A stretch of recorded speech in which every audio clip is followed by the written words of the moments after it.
और हर साल की तरह इस साल भी बिरहा का भी कार्यक्रम रखा गया है बाबूजी। लेकिन कहना है का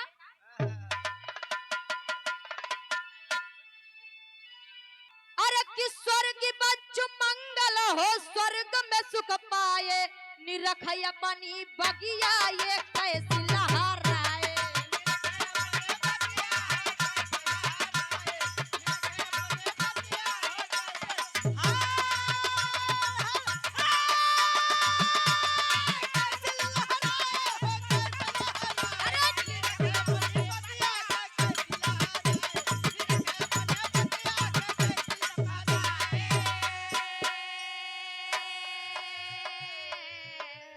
ए भैया,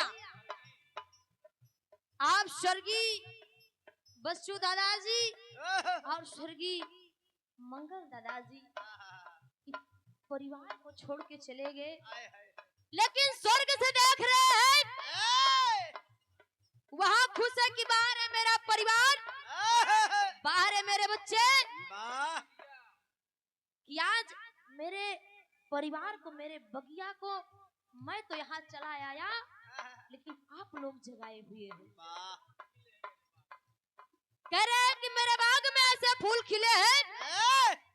बात सही है भैया, ऐसा फूल कतो कतो देखे के मिलत। कीचड़ में कमल जरूर खिलत बा, लेकिन बड़ा सुंदर होत बा। लेकिन कहना है का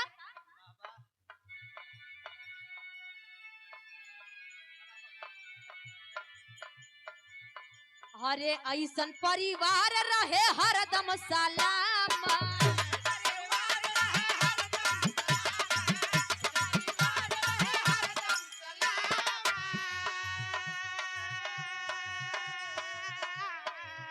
हाँ हाँ, दोनों दादाजी की ये प्यारी अमाना।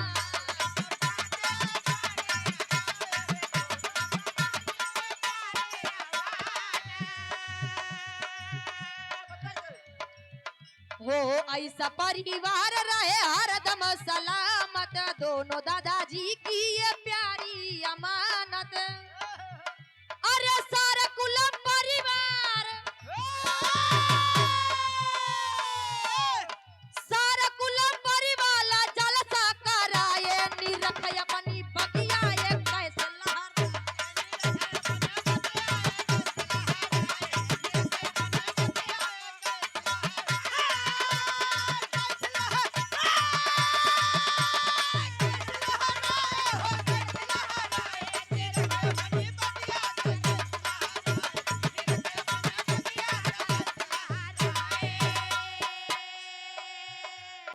हम यहाँ आए जब हमें पता चली, देखिए मैं ज्यादातर कुछ लोगों को देखी हूँ, नहीं तो जैसे हैदर गुरु जी इस दुनिया को छोड़ के चले गए, लाल दिलेरी गुरु जी इस दुनिया को छोड़ के चले गए, राम कैलाश यादव गुरु जी इस दुनिया को छोड़ के चले गए। चले जाओ। ये सब लोग, इन सबके परिवार हर साल श्रद्धांजलि मनाते हैं बाबूजी। और कुछ लोग को मैं भी ऐसी देखी हूँ, और आज जब यहाँ आए तो आज भैया जी का इतना प्यार दुलार, ऐसा परिवार देख करके बाबूजी हम सब लोग एकदम, हमारा सबका मन गदगद हो गया कि बारे परिवार, ऐसा भी परिवार हमारे भारत देश में है, इस दुनिया में है, जो अपने पुरखों के, अपने माँ बाप की कदर करता है। ऐसा जलसा कराते हैं बाबूजी। आइए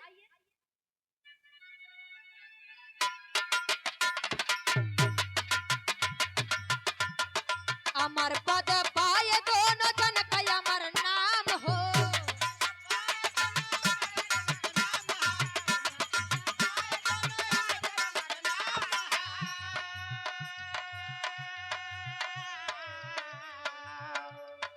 देवता समान दोनों सुंदर ये धाम हो।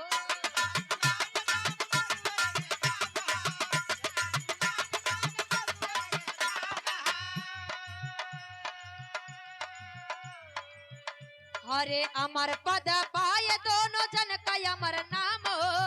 देवता समान दोनों, देवता समान दोनों सुंदर ये धाम हो। हरे ईश्वर इस परिवार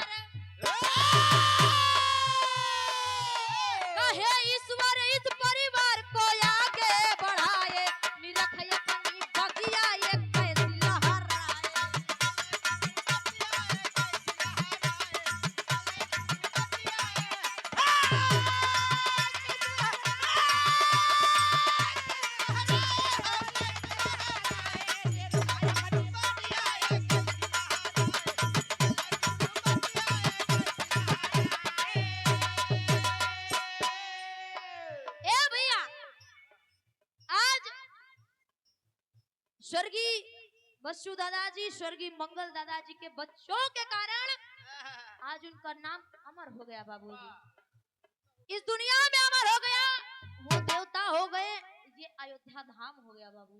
ए भैया, आज ये दोनों दादाजी दोनों लोग देवता हो गए और उनका परिवार एक धाम हो गया बाबूजी, अयोध्या धाम हो गया। ऐसे लोगों की जरूरत है, ऐसा परिवार की जरूरत है। आइए आखिरी भाव में कहना है,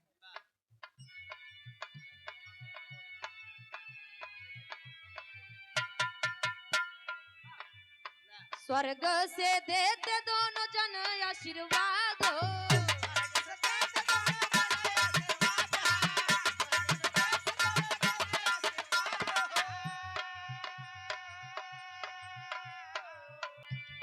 ए बाबूजी, स्वर्ग से दोनों लोग देख रहे हैं, अपने परिवार को आशीर्वाद दे रहे हैं कि मेरा परिवार इसी तरह हंसता खेलता रहे और सदा आबाद रहे। आखिरी भाव में कहना बा,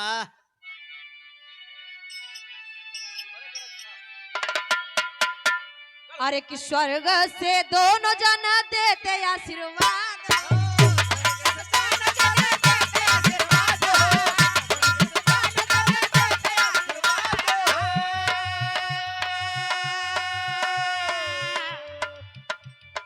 दोनों परिवार सदा रहे आबाद।